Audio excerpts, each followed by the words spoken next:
When Victoria Ashworth's millionaire husband Richard slapped and kicked her in front of 200 elite guests at their lavish soiree, everyone expected tears, apologies, or desperate flight. But Victoria's bone-chilling laughter and the small silver flash drive she pulled from her purse would expose a conspiracy so vast it reached senators, judges, and federal agents, revealing that her 3 years of perfect victim behavior had actually been the most sophisticated takedown in criminal history, and the shocking truth about who was really pulling the strings would make Richard's public humiliation look like child's play compared to the justice that was about to unfold. My beautiful family and friends, welcome back. If you're ready to settle in for another unforgettable story, make sure you hit that subscribe button, and let me know in the comments where you're watching from. Hearing from you, no matter where you are in the world, always makes me happy. And hey, if you enjoy this one, stay tuned, because there are always more powerful stories on the way, and you definitely don't want to miss them. Before we begin, do me a favor, like this video, subscribe, and share it with someone you love. You never know whose heart this story might touch. Now, let me take a moment to speak into your life. I pray that whatever burden you're carrying, you find peace that passes all understanding. I pray that in the quiet moments when no one sees your tears, God sees you and comforts you. I pray for healing over every broken piece of your heart, and strength to rise again no matter how many times life has knocked you down. May joy find its way back to you, even if you've forgotten what it feels like.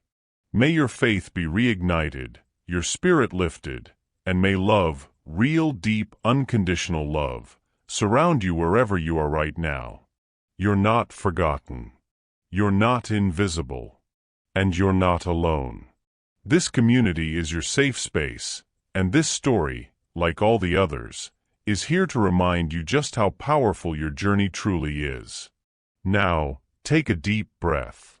Get comfortable, and let's dive into today's story. The conversation with Senator Morrison lingered in Victoria's mind as Richard guided her through the crowd, his hand never leaving the small of her back, a gesture that appeared protective but felt like a leash. She had perfected the art of smiling while screaming inside, of nodding graciously while planning her escape, of being everything Richard demanded while secretly documenting every cruelty. But tonight, something felt different. Tonight, she could taste freedom on her tongue like champagne bubbles. Victoria, darling. Elena Martinez appeared beside them like a guardian angel, her warm brown eyes immediately assessing the tension in Victoria's shoulders.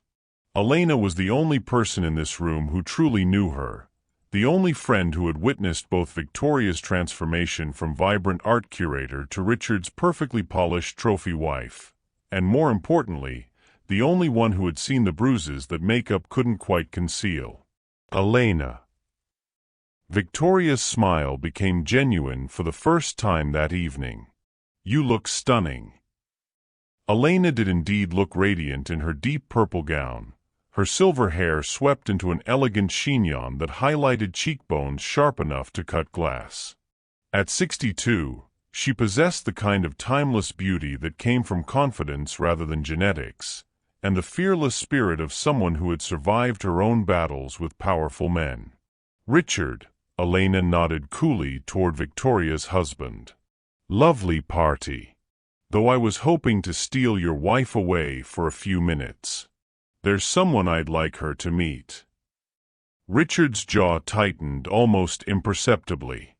He had never liked Elena, partly because he couldn't charm her, partly because she represented the life Victoria had abandoned for him, but mostly because Elena saw through his facade with uncomfortable clarity. Of course, he said through his practiced smile. Just don't keep her too long. Victoria has hosting duties. The dismissal was clear, but Elena had never been one to be dismissed. I wouldn't dream of it. Her tone carried just enough steel to make Richard's smile falter slightly.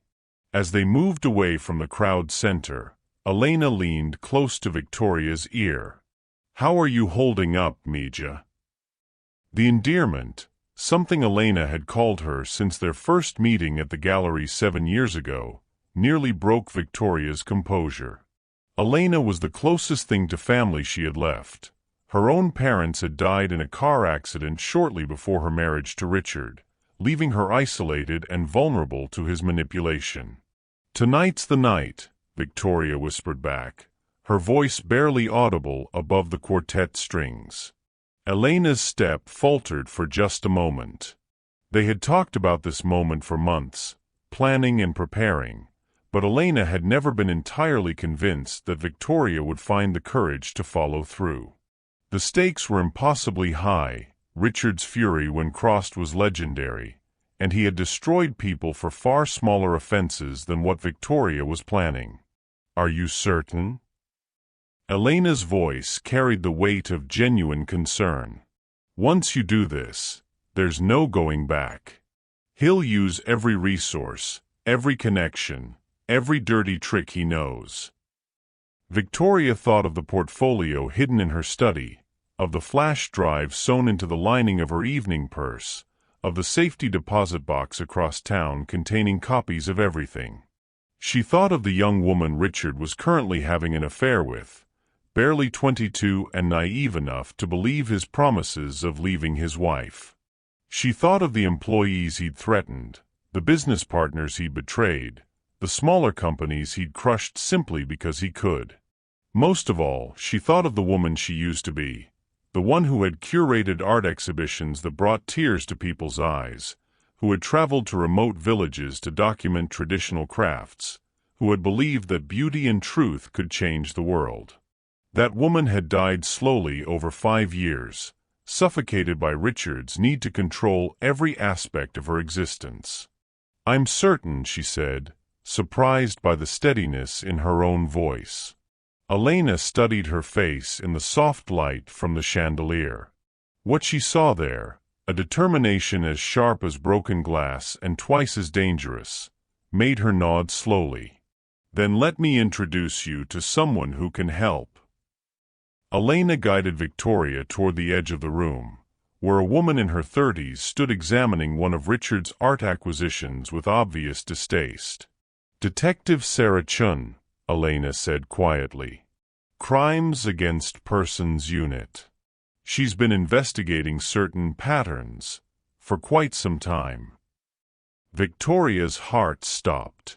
Detective Chun turned at the sound of her name, and Victoria found herself looking into eyes that had seen too much darkness but hadn't lost their capacity for hope.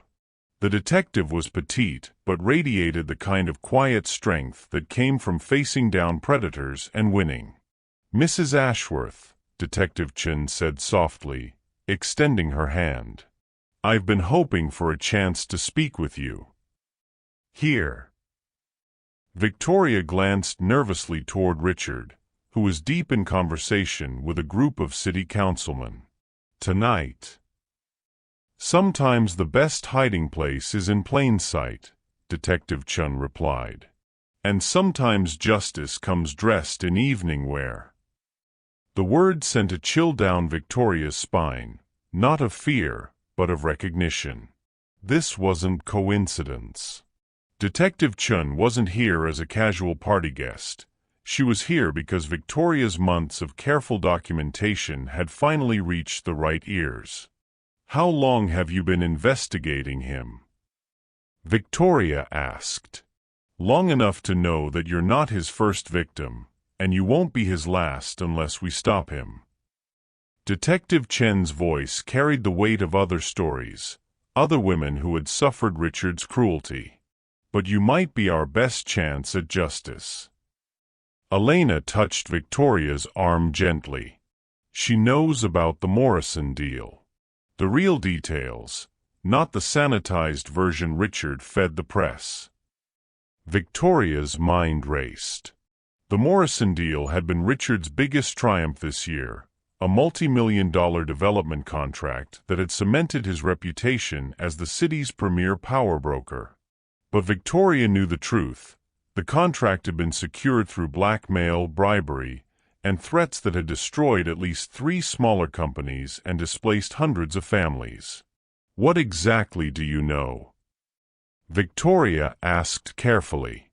Detective Chen's smile was sharp as a blade. "Enough to know that the portfolio in your upstairs study isn't just about spousal abuse. It's about a pattern of criminal behavior that goes back years. The question is, are you ready to be the one who finally stops him?" Before Victoria could answer, Richard's voice cut through the crowd like a whip crack. "Victoria! Where are you, darling? Our guests are asking for you." The command in his tone was unmistakable, and Victoria felt the familiar tightening in her chest, the Pavlovian response to his anger that had been conditioned into her through years of psychological manipulation. But as she looked between Elena's supportive face and Detective Chen's determined expression, something shifted inside her. The fear was still there, but it was no longer paralyzing. Instead, it had transformed into something else entirely, fuel for the fire that had been building in her chest for 3 years. "I'm ready," she whispered, and for the first time in years, she truly meant it.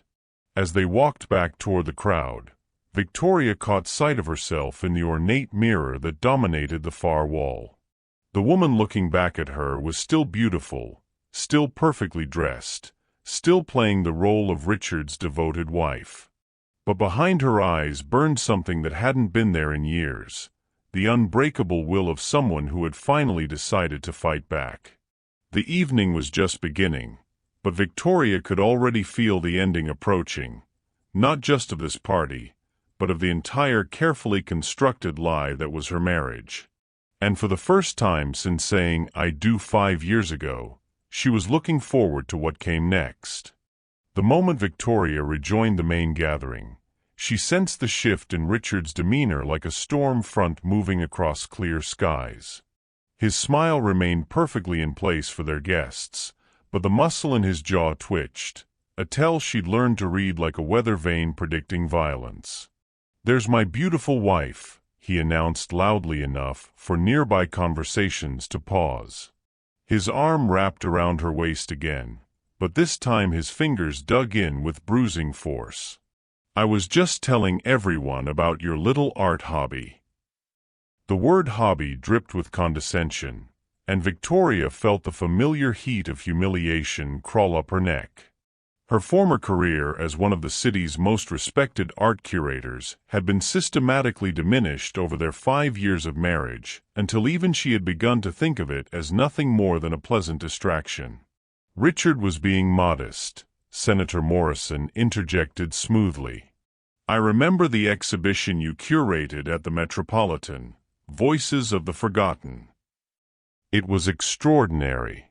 My wife and I attended 3 times." The compliment was genuine, and for a moment Victoria felt a flicker of her old self resurface. "Thank you, Senator. That was important work." Was being the operative phrase, Richard cut in, his grip tightening until Victoria had to bite her lip to keep from wincing. Victoria's focus is here now, with her family responsibilities. The emphasis on family was deliberate, a reference to the children they'd tried to have but couldn't, another source of Richard's resentment that he wielded like a weapon in moments like these. The miscarriages, the failed treatments, the slow death of hope, all of it had become ammunition in his psychological arsenal.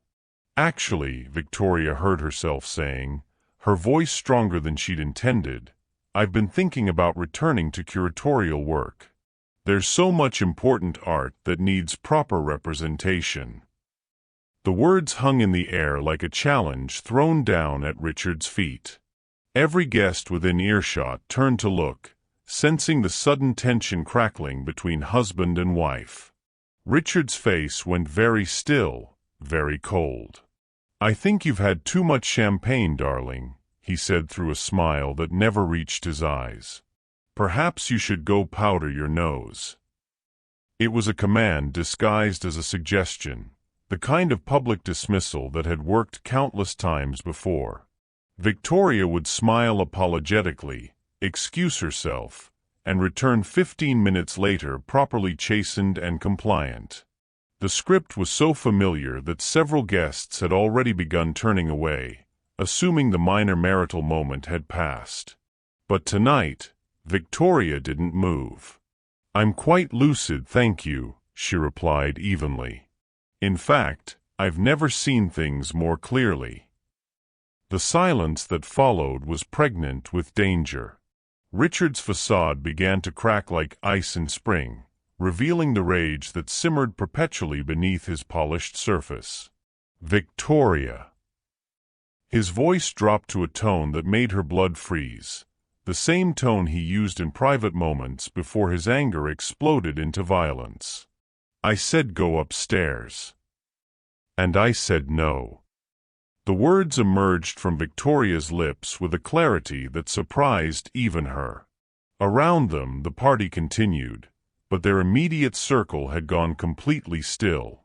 Elena moved closer, her face pale with worry. Detective Chun materialized near Victoria's left shoulder, her presence both protective and official. Richard's mask finally slipped entirely.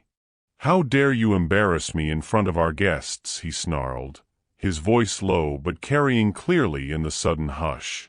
"After everything I've given you, everything you've what, Richard?" Victoria's voice rose slightly, years of suppressed anger finally finding its voice. "Everything you've controlled? Everything you've stolen? Everything you've destroyed?" The last word rang out like a bell tolling, and Richard's face went white with fury. In the span of a heartbeat, his hand shot out and connected with Victoria's cheek with a crack that echoed off the marble walls. The entire room went silent. Victoria's head snapped to the side from the force of the blow, her champagne flute shattering against the floor in a spray of crystal and golden liquid. But before anyone could react, before the gasps of shock could fully form, Victoria did something that no one, least of all Richard, expected. She laughed. It started low, almost inaudible, then grew into something rich and full-throated and absolutely terrifying in its genuineness. As she straightened her head and looked directly at Richard, her cheek blazing red with the imprint of his hand, Victoria Ashworth laughed like a woman who had just been handed the keys to her own freedom. "Thank you," she said clearly, her voice carrying to every corner of the now silent room. "Thank you for doing that in front of 200 witnesses, including a detective, a senator, and 3 journalists." Richard's face went from white to purple. "You little..." His foot lashed out, connecting with Victoria's shin hard enough to make her stumble. But even as she caught herself against Elena's supporting arm, Victoria's smile only grew wider. "And thank you for that too," she said, then raised her voice to address the entire room. "Ladies and gentlemen, I have something for my dear husband. A gift I've been preparing for 3 years." She reached into her small evening purse, the one Richard had barely glanced at because it matched her shoes perfectly, and withdrew a small silver flash drive that gleamed like a diamond in the chandelier light. "This contains every illegal business transaction, every bribe, every threat, every piece of evidence showing how Richard Ashworth has built his empire on other people's suffering." Her voice carried clearly to every corner of the silent room. "Including recordings of our private conversations where he detailed his criminal activities, and video evidence of his pattern of domestic violence."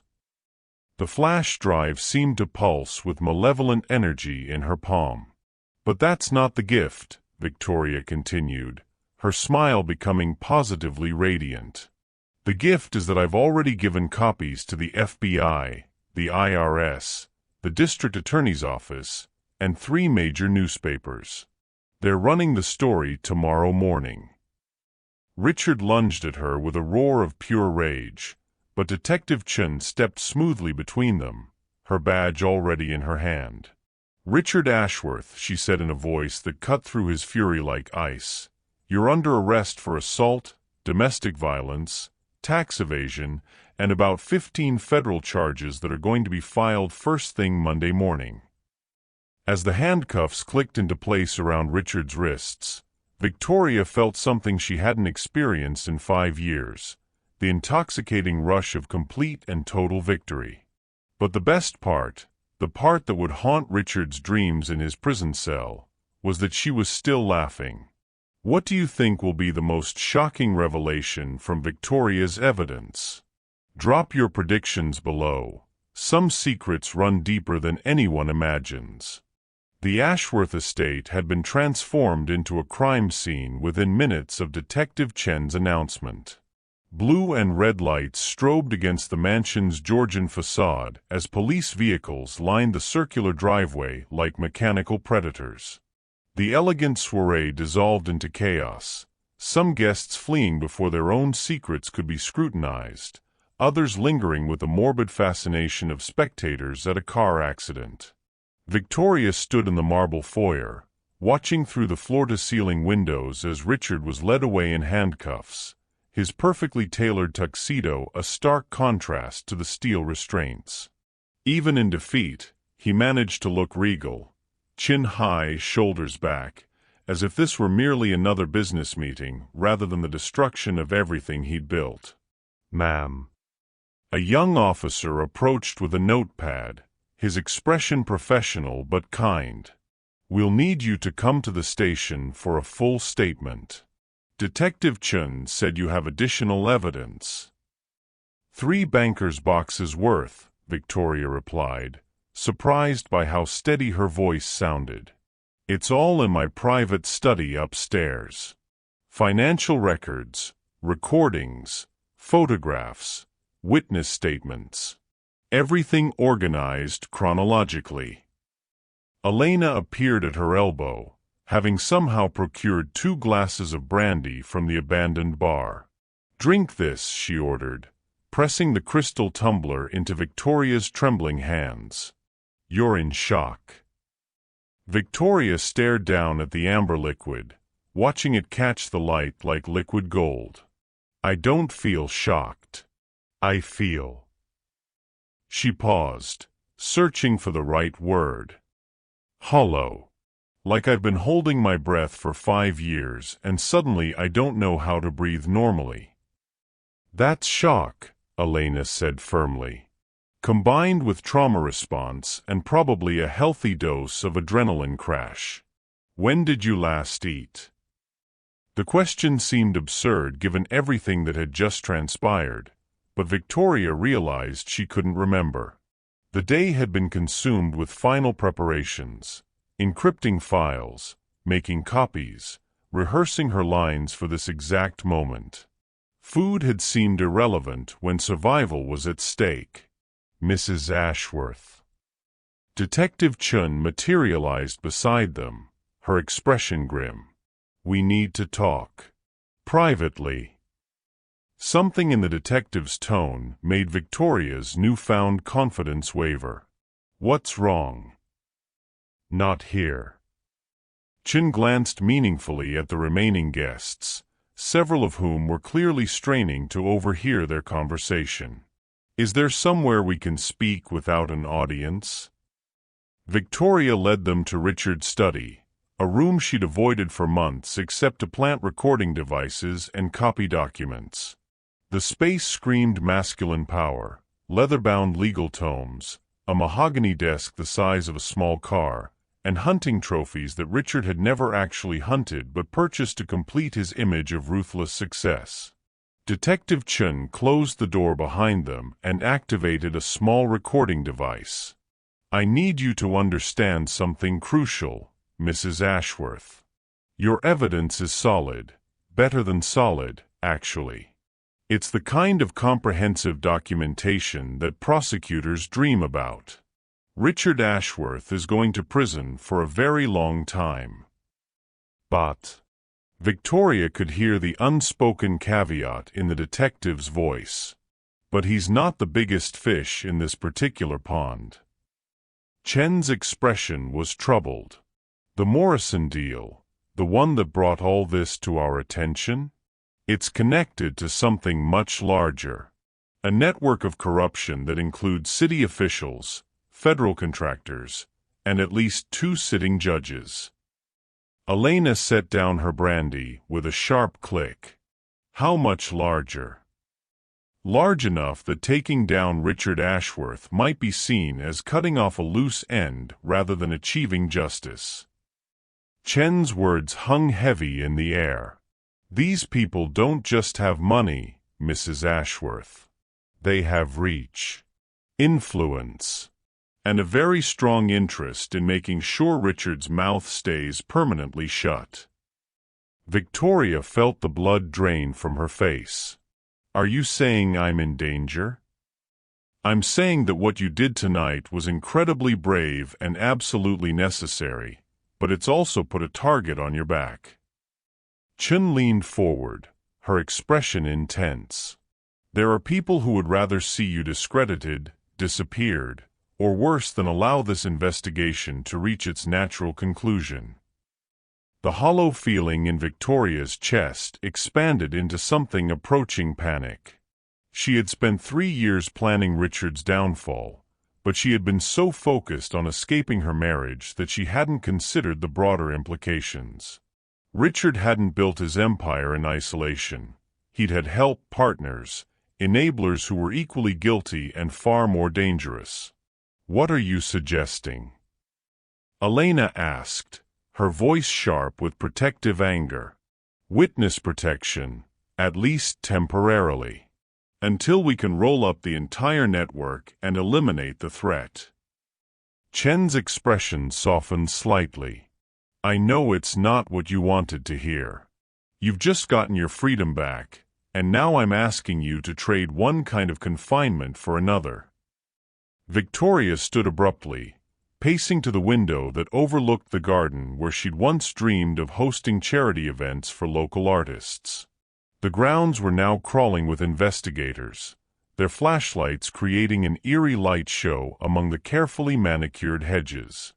There's something else, she said quietly, not turning around. Something I haven't told anyone, not even Elena. Both women went very still behind her. Richard has been meeting with someone regularly for the past 6 months. Always at odd hours, always in private.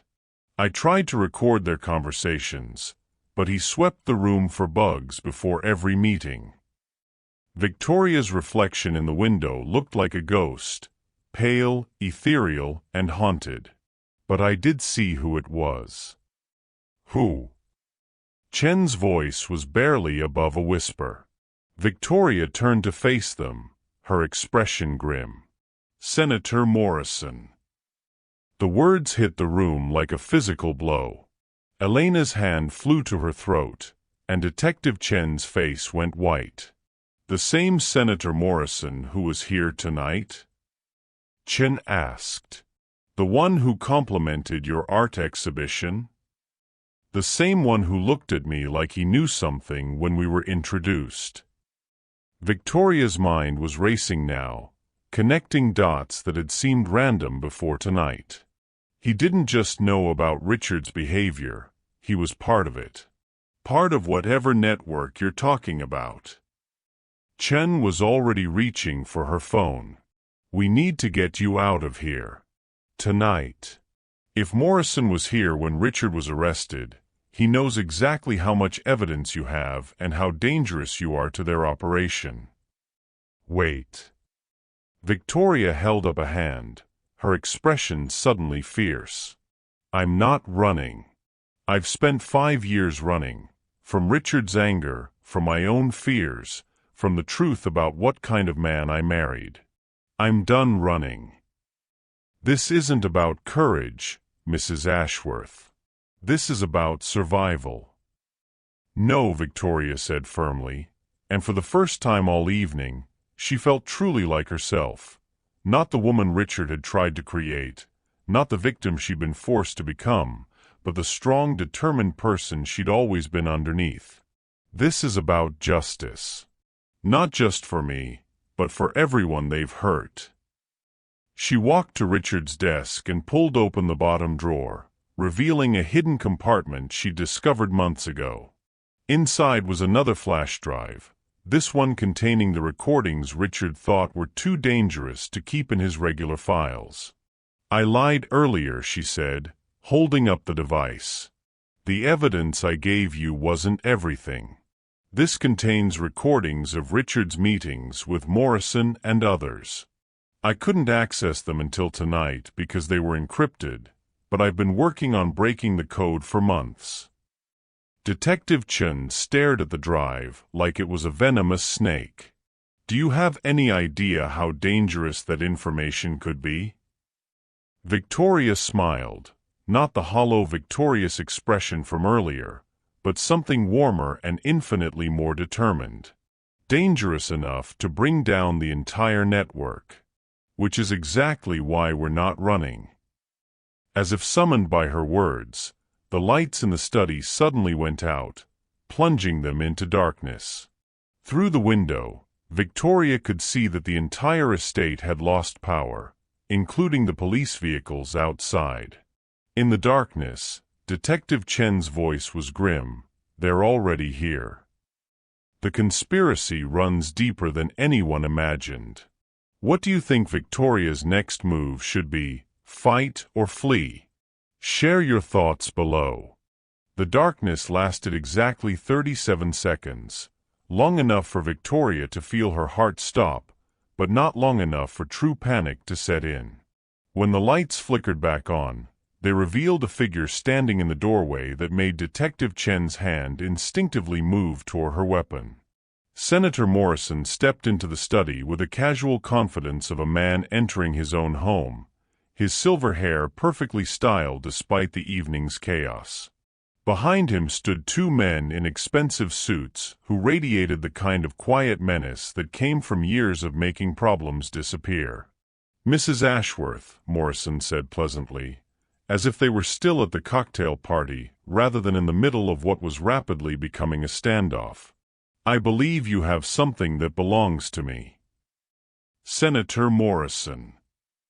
Detective Chen's voice was steady, professional, but Victoria could see the tension in her shoulders.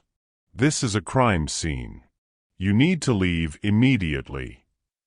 Morrison's laugh was warm, grandfatherly, completely at odds with the ice in his eyes. "Detective Chen, isn't it? I've heard wonderful things about your work. Very thorough. Very dedicated." The pause before dedicated carried unmistakable threat. "I do hope you'll continue to be so careful in your investigations." "Is that a threat, Senator?" "Merely an observation about the importance of accuracy in police work." Morrison's attention shifted back to Victoria, who had remained frozen by Richard's desk, the encrypted flash drive still clutched in her hand. "Victoria, may I call you Victoria?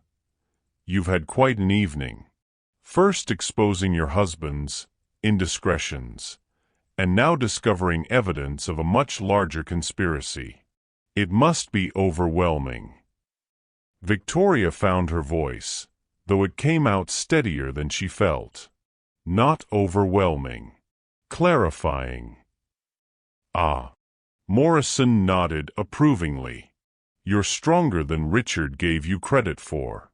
He always said you were too fragile for the realities of power, but I can see he was wrong. You have the spine for this kind of work." Elena stepped protectively closer to Victoria. "What kind of work?" Morrison's smile widened, revealing teeth that were too white, too perfect. "The kind that shapes cities, Detective Chen. The kind that determines which neighborhoods get developed and which get demolished. Which businesses thrive and which don't." His gaze fixed on Victoria with laser intensity. "The kind that your dear husband was never quite ruthless enough to fully embrace." The words hit Victoria like a physical blow. "You're saying Richard wasn't the one in charge?" "Richard was a useful tool. Ambitious, greedy, and just intelligent enough to execute plans without asking too many questions about their origins. Morrison moved further into the room, his bodyguards flanking the doorway. But tools can become liabilities when they start developing consciences, or when their wives start asking inconvenient questions. Detective Chen's hand was now openly resting on her weapon.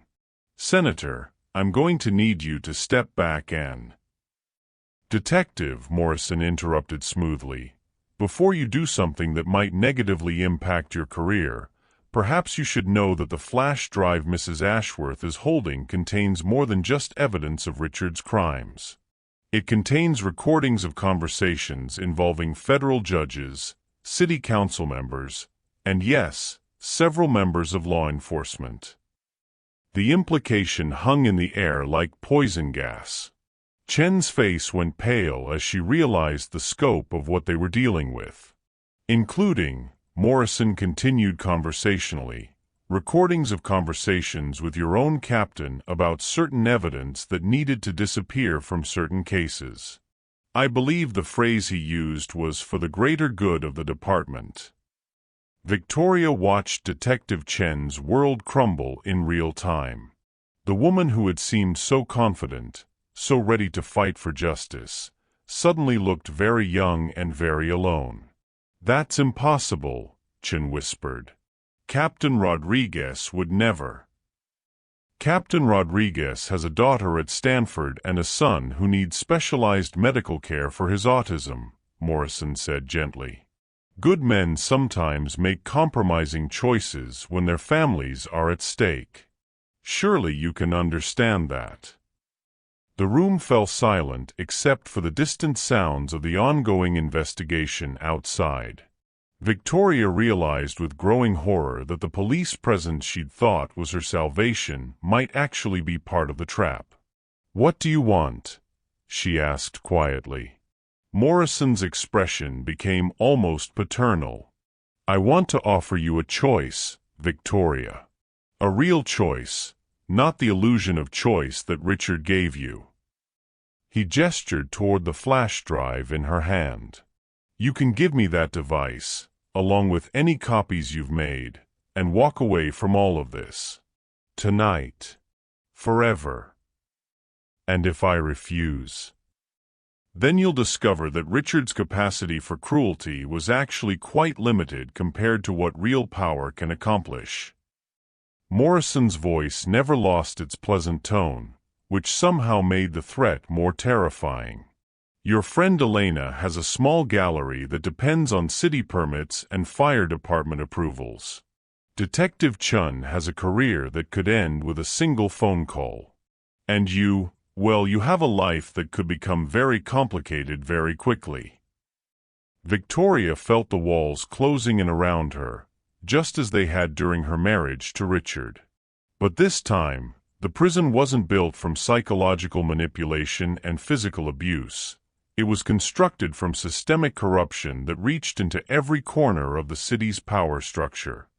"However," Morrison continued, "there is a third option."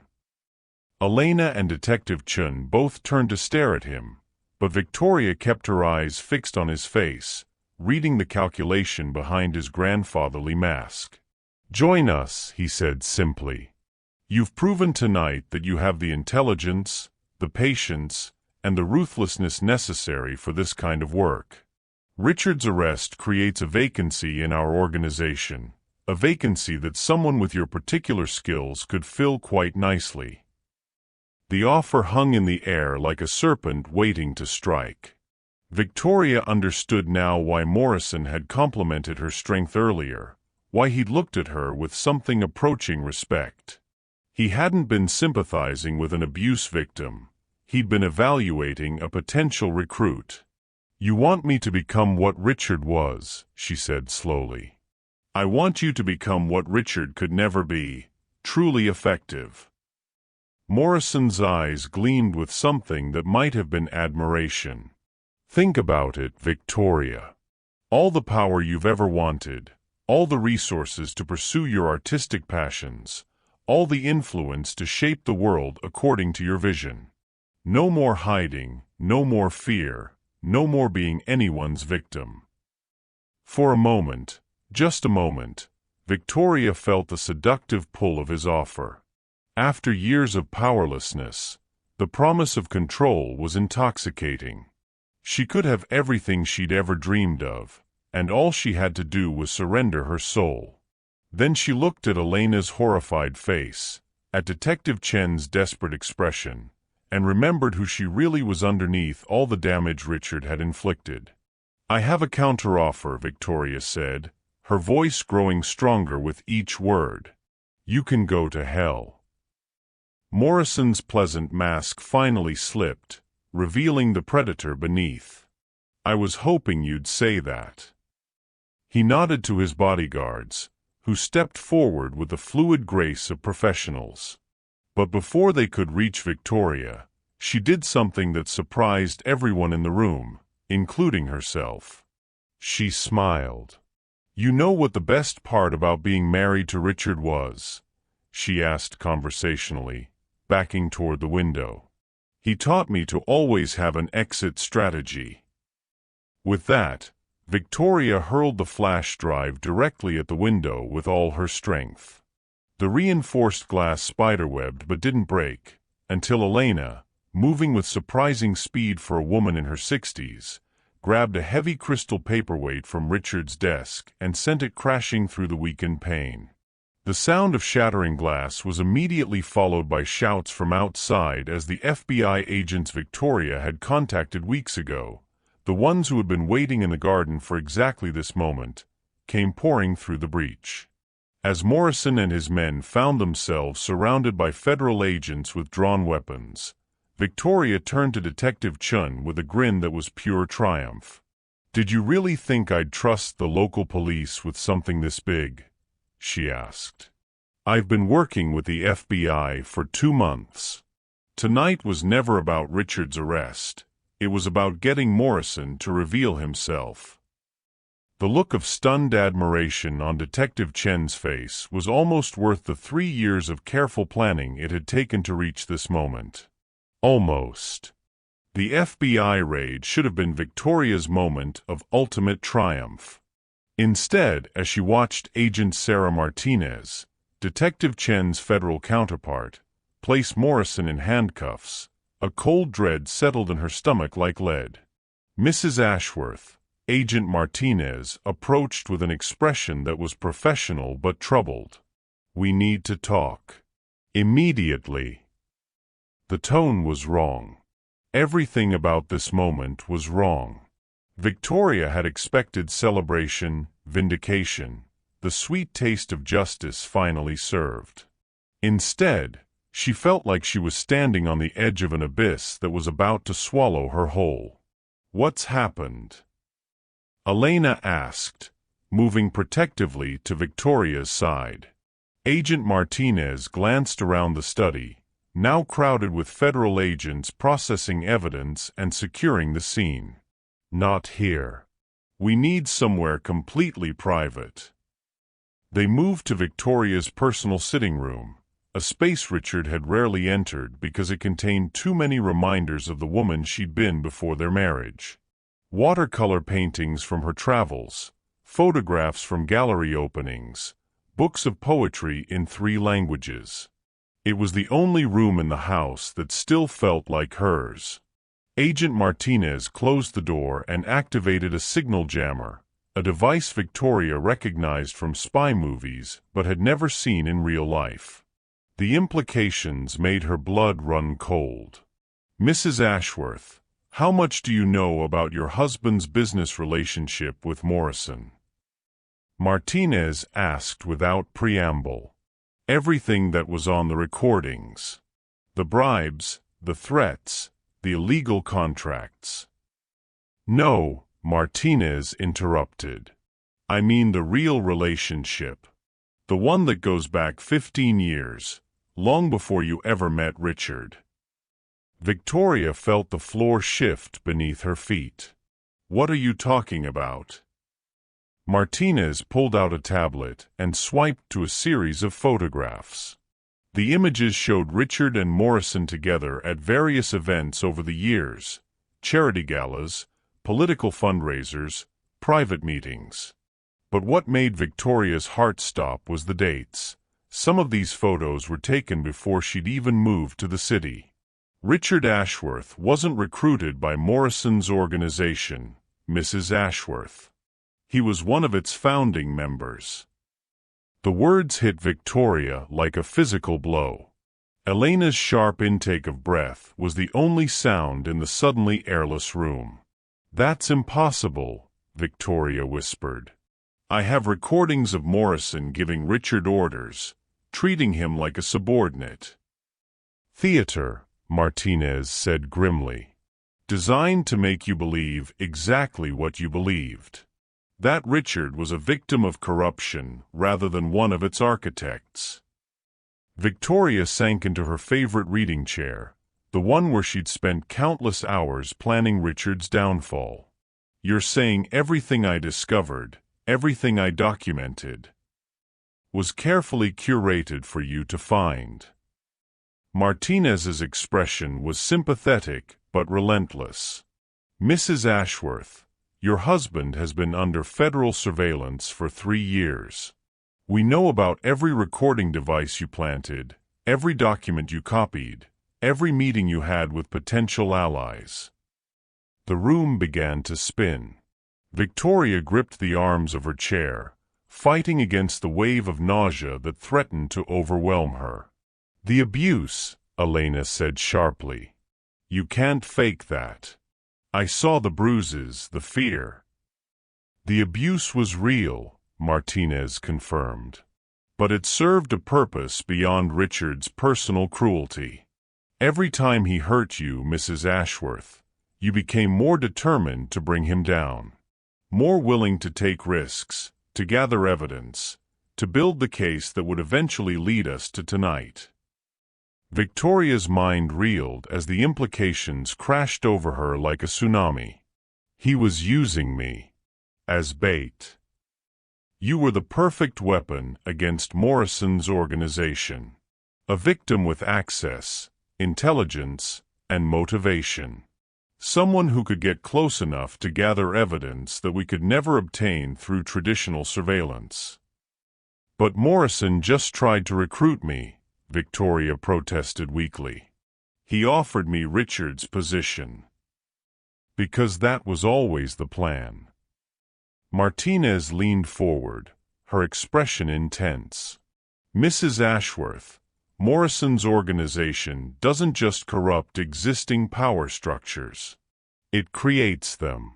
They've been grooming you for 3 years, using Richard's abuse to forge you into exactly the kind of person they need.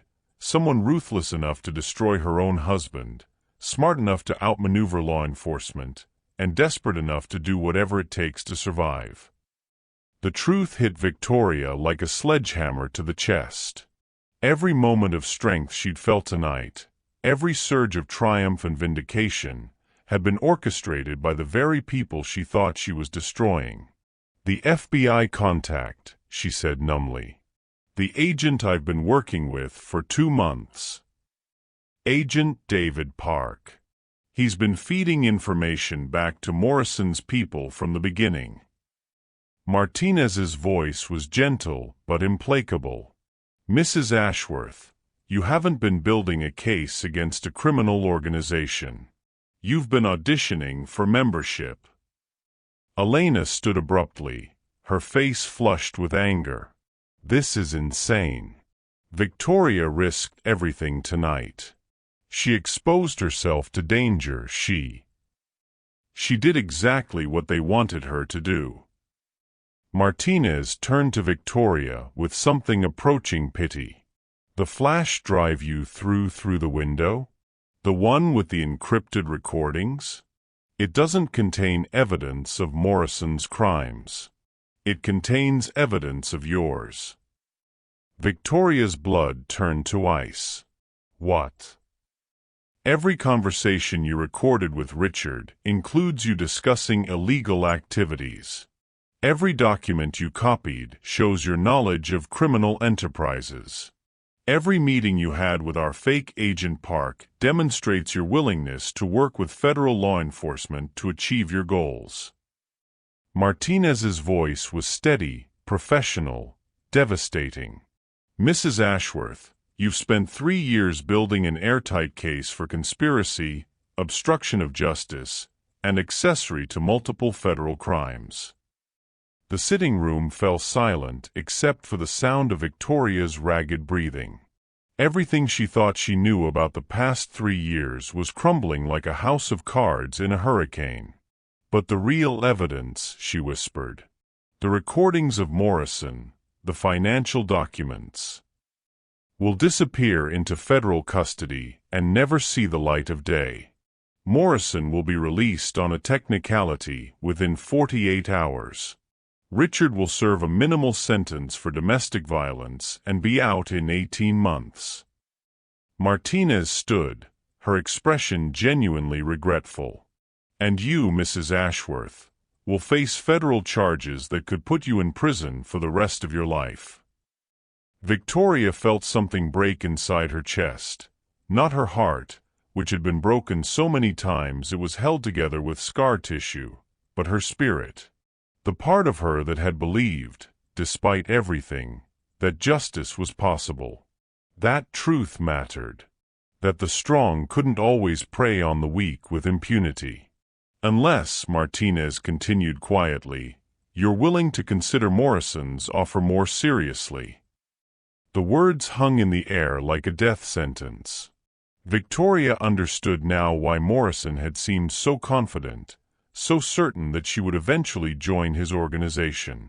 It wasn't an offer, it was the only choice she had left. Elena's voice was barely a whisper. "Victoria, no. There has to be another way."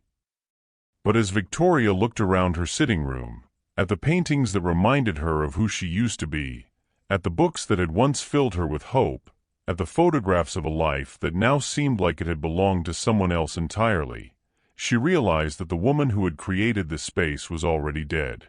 She had died slowly over 5 years of marriage to Richard, and tonight, the last remnants of her had been buried under the weight of a conspiracy so vast and so perfectly orchestrated that resistance seemed not just futile, but absurd. "What exactly are they offering?" she asked, her voice hollow as a tomb. Martinez smiled, but there was no warmth in it. "Everything you've ever wanted, Mrs. Ashworth. And all you have to do is stop fighting." As the words echoed in the silence, Victoria felt the last of her hope die. Outside, she could hear the sounds of the investigation winding down, of evidence being collected and witnesses being processed. The sounds of a system that she had believed in, that she had trusted to save her, that had instead delivered her directly into the hands of her enemies. For the first time in 3 years, Victoria Ashworth had no plan, no strategy, no hope of escape. She was exactly where they wanted her to be. Victoria's darkest moment has arrived, betrayed by everyone she trusted, trapped by her own evidence.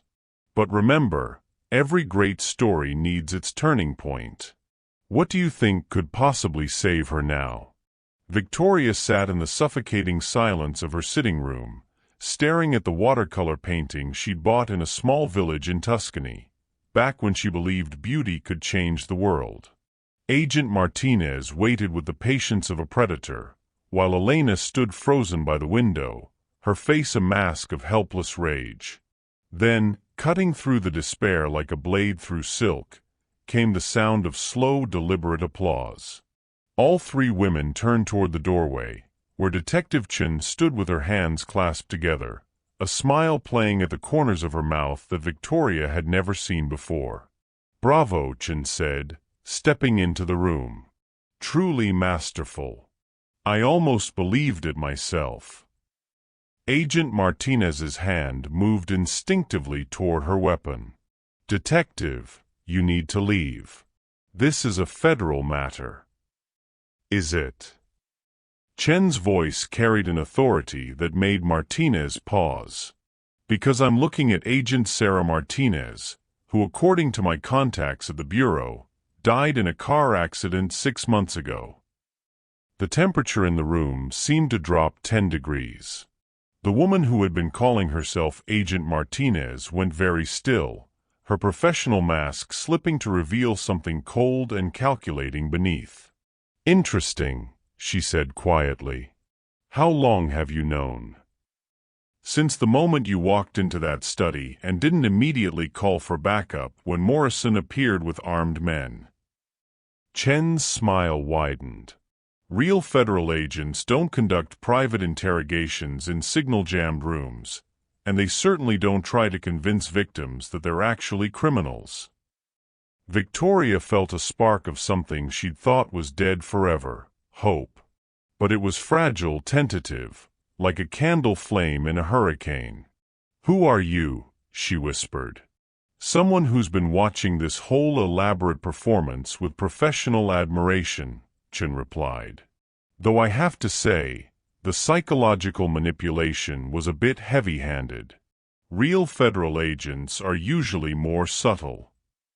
The fake Martinez was reaching for something inside her jacket when Elena, moving with surprising speed, grabbed the crystal decanter from Victoria's side table and brought it down on the woman's wrist with a satisfying crack. The gun that had been emerging clattered to the floor. "I may be 62, Elena said grimly, "but I grew up in East LA. I know how to handle myself." Chen quickly secured the weapon, while the fake agent cradled her injured wrist. "Now then," she said conversationally, "let's talk about what's really happening here." Victoria's mind was reeling. If she's not FBI, then who? Private security. Very expensive, very discreet, very good at making people believe whatever story serves their employer's interests.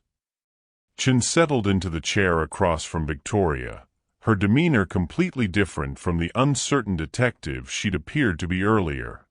"The question is, Mrs. Ashworth, how much of what you've been told tonight do you think was actually true?" "I don't know what to believe anymore," Victoria admitted, her voice barely above a whisper. "Then let me help you."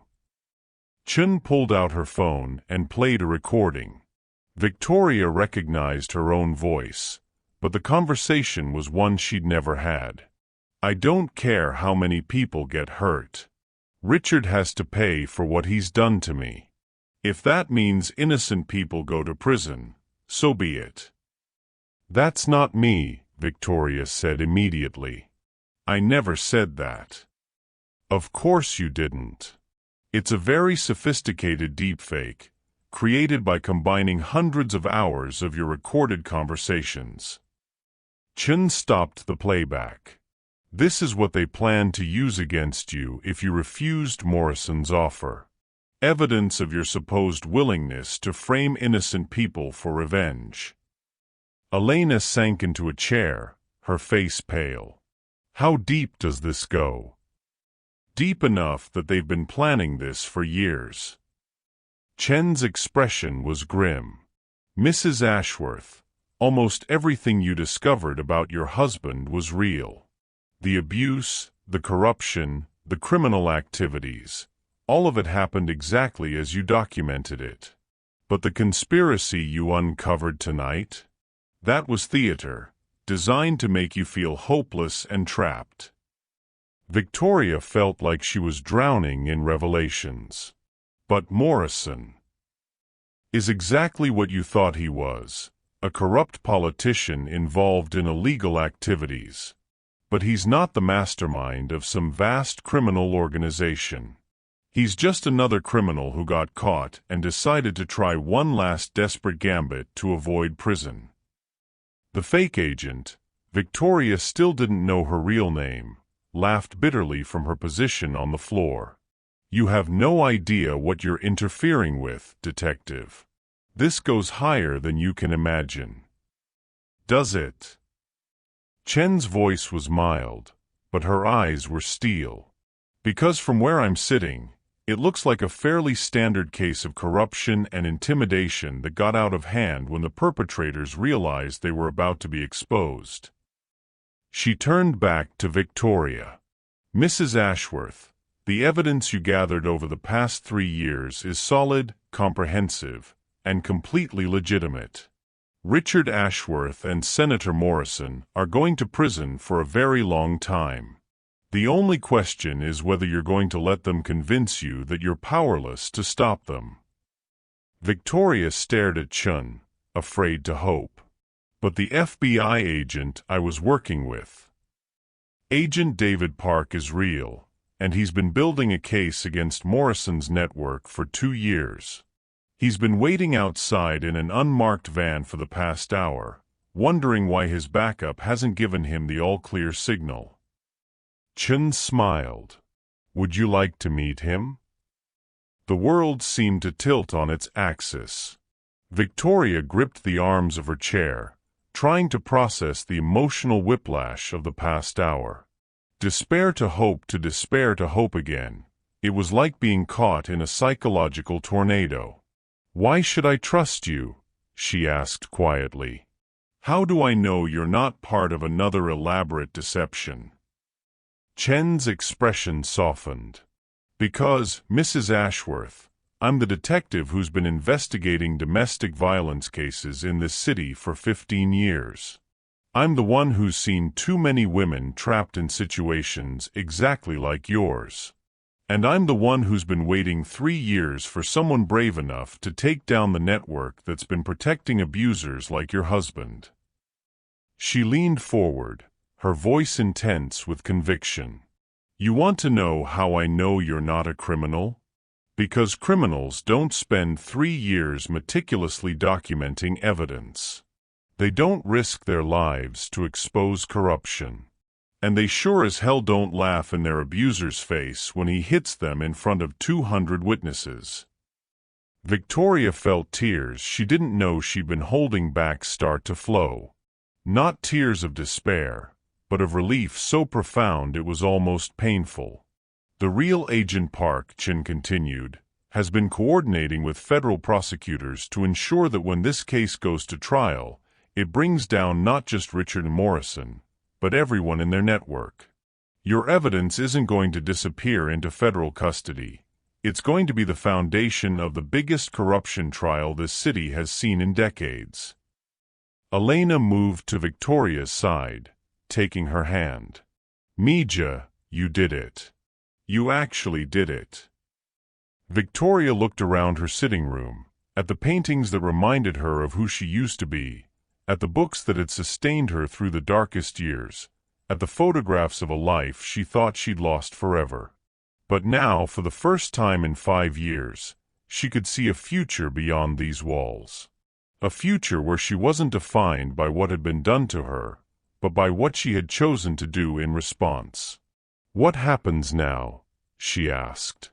Chun smiled, the first genuinely warm expression Victoria had seen from her all evening.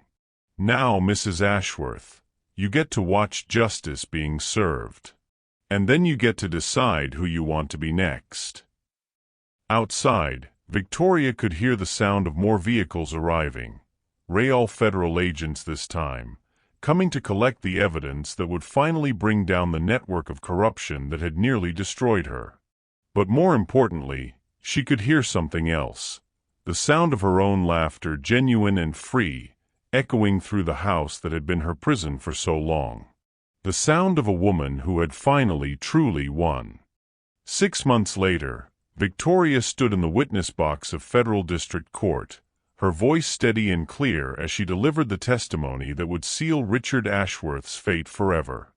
The courtroom was packed, journalists, federal agents, and dozens of other victims who had found the courage to come forward after Victoria's story broke.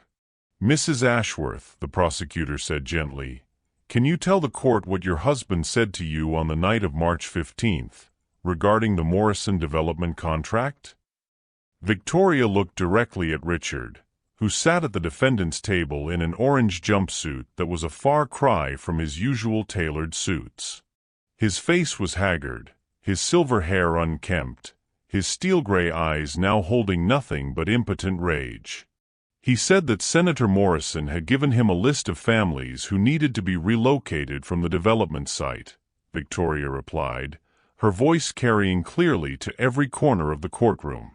When I asked what would happen if they refused to sell their homes, he laughed and said, "They won't refuse. Morrison has ways of making people very motivated to cooperate." The prosecutor nodded. And did he elaborate on these ways? He said that sometimes houses developed structural problems that made them uninhabitable. Sometimes small businesses lost their permits or failed health inspections. Sometimes people discovered that their children's schools were being rezoned. Victoria's voice hardened. He said that Morrison had judges, city officials, and police captains who understood the importance of urban development. A murmur ran through the courtroom. This was the testimony that connected Richard's individual crimes to the broader conspiracy, the words that would bring down not just one abusive husband, but an entire network of corruption. And how did you respond to this information? Victoria's smile was sharp as a blade. I made sure my recording device captured every word. The defense attorney, an expensive lawyer who had been trying unsuccessfully to discredit Victoria for 3 days, stood for cross-examination. His strategy had been to paint her as a vindictive wife seeking revenge, but Victoria had weathered every attack with the composure of someone who had already survived the worst that could be done to her. "Mrs. Ashworth," he began, his tone dripping with false sympathy, "isn't it true that you planted recording devices throughout your marital home without your husband's knowledge or consent?" "Yes." "And isn't it true that you copied confidential business documents from his private files?" "Yes." "And isn't it true that you conspired with law enforcement to entrap my client?" Victoria's smile widened. "No, that's not true." The lawyer looked confused. This wasn't the response he'd expected. "Mrs. Ashworth, you just admitted to illegal surveillance and theft of private documents." "I admitted to documenting crimes being committed in my own home," Victoria interrupted, her voice ringing with authority. "I admitted to preserving evidence of corruption, bribery, and conspiracy. And I admitted to working with legitimate law enforcement to ensure that justice was served." She leaned forward slightly, her eyes never leaving the lawyer's face. "What I didn't do was entrap anyone. Your client entrapped himself the moment he decided that his wealth and connections put him above the law." The courtroom erupted in applause before the judge could restore order. Victoria caught sight of Elena in the gallery, tears streaming down her face as she clapped. Beside her sat Detective Chun, now promoted to Lieutenant Chun, whose investigation had ultimately led to the arrest of 17 city officials, 3 judges, and 2 police captains. But the most satisfying sight was Senator Morrison, who sat in the defendant's section looking like a man who had aged a decade in 6 months. His political career was over, his assets frozen, his reputation destroyed. The grandfatherly mask had been stripped away to reveal the petty criminal beneath. "Your Honor," the prosecutor said as the courtroom settled, "the prosecution rests." The trial had lasted 3 weeks, but the verdict took the jury less than 4 hours to reach. Guilty on all counts. Richard Ashworth was sentenced to 25 years in federal prison without the possibility of parole. Senator Morrison received 30 years. The other defendants received sentences ranging from 5 to 15 years. As the judge read the final sentence, Victoria felt something she hadn't experienced since before her marriage: complete and total peace. Not the hollow victory she'd imagined, but something deeper, the satisfaction of knowing that justice had been served not just for her, but for everyone who had been hurt by these men's greed and cruelty. After the sentencing, Victoria stood on the courthouse steps surrounded by reporters. The questions came fast and furious, but she answered each one with the poise of someone who had nothing left to hide. "Mrs. Ashworth, what's next for you?" Victoria looked out at the crowd of journalists, at the supporters who had gathered to witness this moment, at the city skyline that no longer seemed like a prison, but like a canvas waiting to be painted with new possibilities. "I'm returning to my work as an art curator," she said. "Elena Martinez and I are opening a new gallery focused on artists who use their work to expose social injustice and advocate for change. We're calling it Voices of Truth. Will you be writing a book about your experience?" "I'm already writing it," Victoria replied. "But it's not just my story. It's the story of every woman who has ever been told she was powerless, every victim who has ever been silenced, every person who has ever been made to believe that the system is too corrupt to change." She paused, looking directly into the cameras that would carry her words across the country. "The most important thing I want people to understand is that you are never as powerless as they want you to believe. The system isn't broken. It's working exactly as designed to protect the powerful and silence the vulnerable. But it can be changed. It can be beaten. You just have to be willing to fight." As the reporters continued their questions, Victoria caught sight of a familiar figure at the edge of the crowd. A young woman, maybe 25, with the same haunted look Victoria had worn for so many years. The woman was holding a manila envelope, her hands shaking as she approached. "Mrs. Ashworth," she said quietly, "my name is Sarah. I have some recordings of my husband. I don't know what to do with them." Victoria took the envelope gently, recognizing the weight of evidence, the burden of truth that this young woman had been carrying alone. "You've already done the hardest part," Victoria said softly. "You've decided to fight back. Everything else, we can figure out together."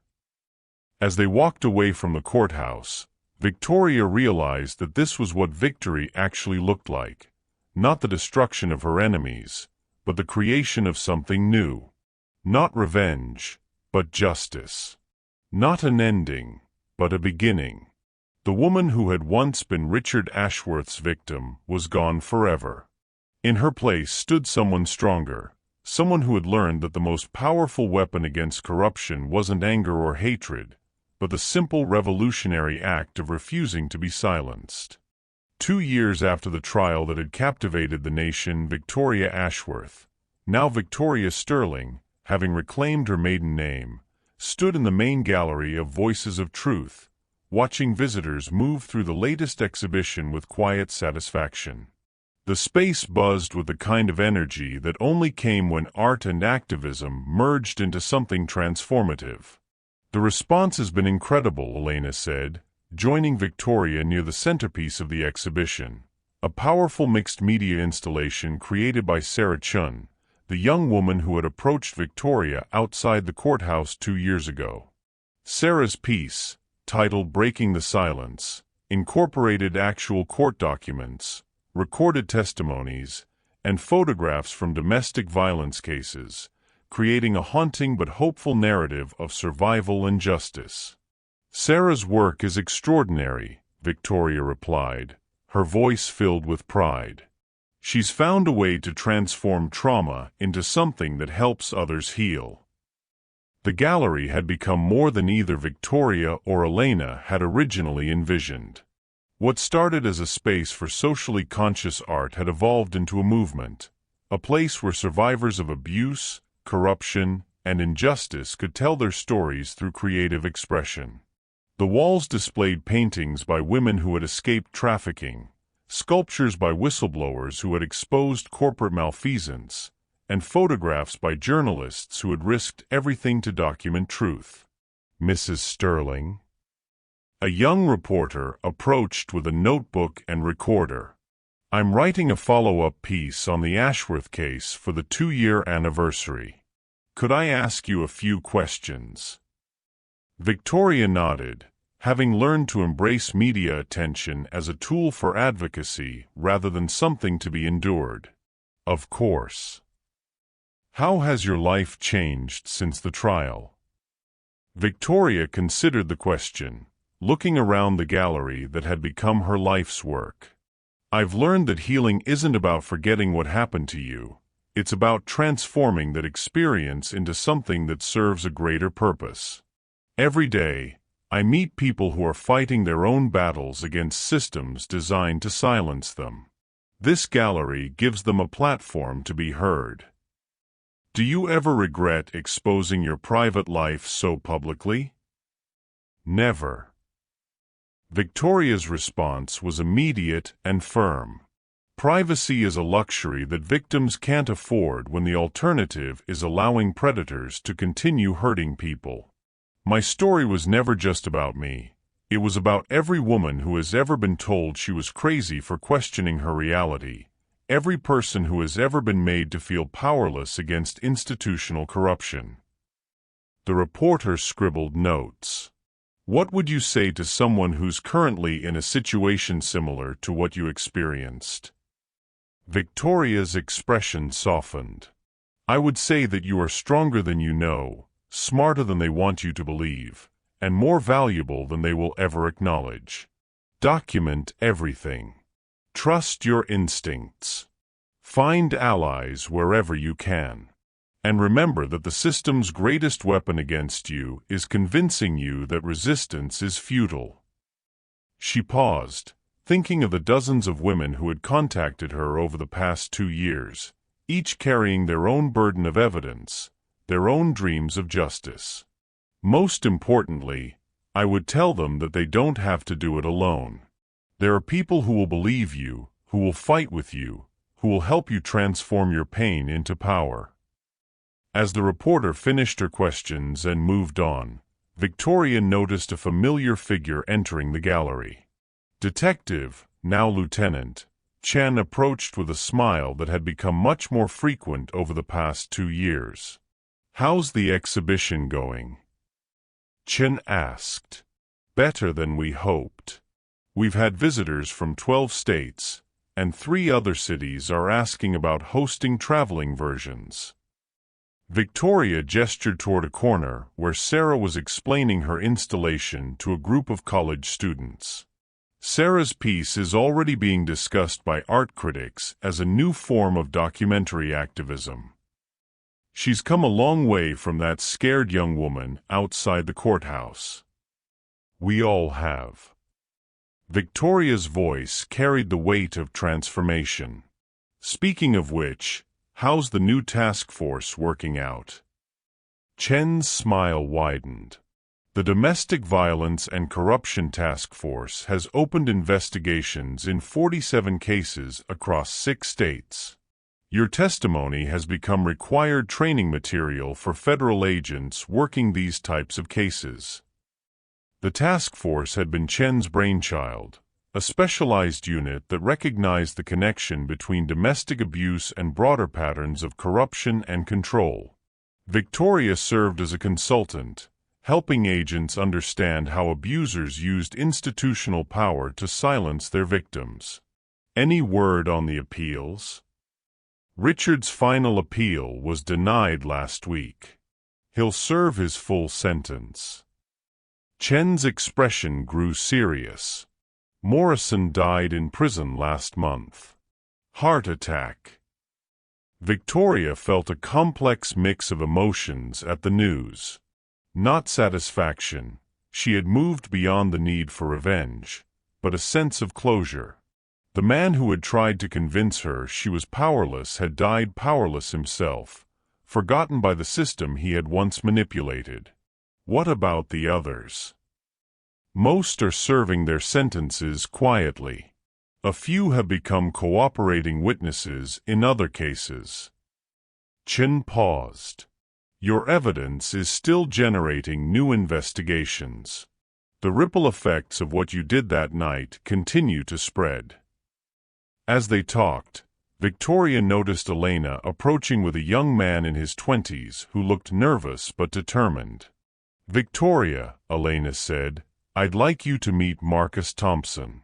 He's a journalist who's been investigating corruption in the city's housing authority. He has some recordings he thinks you should hear." Victoria looked at Marcus, seeing in his eyes the same mixture of fear and determination she remembered from her own journey toward justice. What kind of recordings? Conversations between housing officials and developers about forcing low-income families out of their homes, Marcus said, his voice gaining strength as he spoke. "They're using the same tactics Morrison used: manufactured emergencies, selective enforcement, intimidation." Victoria felt the familiar surge of purpose that had driven her for the past 4 years. "Have you contacted the FBI? I wanted to talk to you first. I've read about your case, watched your interviews. I know you understand what it's like to have evidence that could change everything but not know who to trust." Victoria smiled, remembering her own desperate search for allies in a system that seemed designed to protect the corrupt. "Marcus, let me introduce you to Lieutenant Chun. She runs a task force that specializes in exactly these kinds of cases." As she watched Chun begin to explain the resources available to Marcus, Victoria felt a deep sense of satisfaction. This was what victory actually looked like. Not the destruction of individual enemies, but the creation of systems that made it harder for future predators to operate with impunity. "Excuse me, Mrs. Sterling?" A woman in her 50s approached hesitantly. "I'm sorry to interrupt, but I wanted to thank you. My daughter was in an abusive marriage, and your story gave her the courage to leave. She's safe now, and she's starting law school next fall. She wants to help other women the way you helped her." Victoria felt tears prick her eyes, not tears of sadness, but of joy so profound it was almost overwhelming. "What's your daughter's name?" "Rebecca. Rebecca Martinez. Tell Rebecca that I'm proud of her, and that the world needs more lawyers who understand what it means to fight for justice." As the woman walked away, Victoria looked around the gallery one more time. The space was filled with art that told stories of survival, resistance, and transformation. Visitors moved through the exhibits with the kind of reverence usually reserved for sacred spaces, understanding that they were witnessing something more than art. They were seeing proof that the human spirit could not be broken. Elena appeared at her side, following her gaze. "Remember when you thought your life was over?" Victoria laughed, the same genuine free laughter that had echoed through the Ashworth mansion on the night everything changed. "I remember thinking I had lost everything that mattered. I had no idea I was about to find everything that actually mattered." "And what's that?" Victoria considered the question, watching Sarah explain her art to a group of survivors, watching Marcus and Lieutenant Chin plan their next investigation, watching visitors discover their own strength reflected in the stories on the walls. "Purpose," she said finally. "The knowledge that your pain can become someone else's pathway to freedom. That your voice, raised in truth, can help others find their own voices. That justice isn't something that happens to you, it's something you create, one brave choice at a time." As the evening wound down and the last visitors left the gallery, Victoria stood alone in the space she had built from the ashes of her old life. Tomorrow would bring new challenges, new stories of injustice that needed to be exposed, new voices that needed to be amplified. But tonight, she was content to stand in the silence and remember the woman who had once believed she was powerless. That woman was gone, replaced by someone who understood that true power didn't come from wealth or connections or the ability to hurt others. True power came from the simple revolutionary act of refusing to be silenced. And in that refusal, Victoria Sterling had found not just her freedom, but her purpose. The laughter that had once echoed through a mansion built on lies now filled a gallery dedicated to truth. And in that transformation, she had discovered the most important lesson of all. Sometimes the best revenge is simply living well, speaking truth, and helping others find their own voices in the darkness. What aspect of Victoria's transformation inspires you most? Share how her journey might encourage others to find their own strength in the comments below. Victoria's complete journey from victim to victor shows us that true strength isn't about never falling. It's about how we choose to rise. Her story reminds us that justice isn't just about punishment, but about transformation, healing, and creating a better world for those who come after us. Thank you so much for watching this story all the way to the end. If this touched your heart, then you're going to love the next one. It's just as powerful, and even more intriguing than you can imagine. So don't stop here. Click the video showing on your screen right now and continue the journey. I'll be waiting for you on the other side of that story. See you there.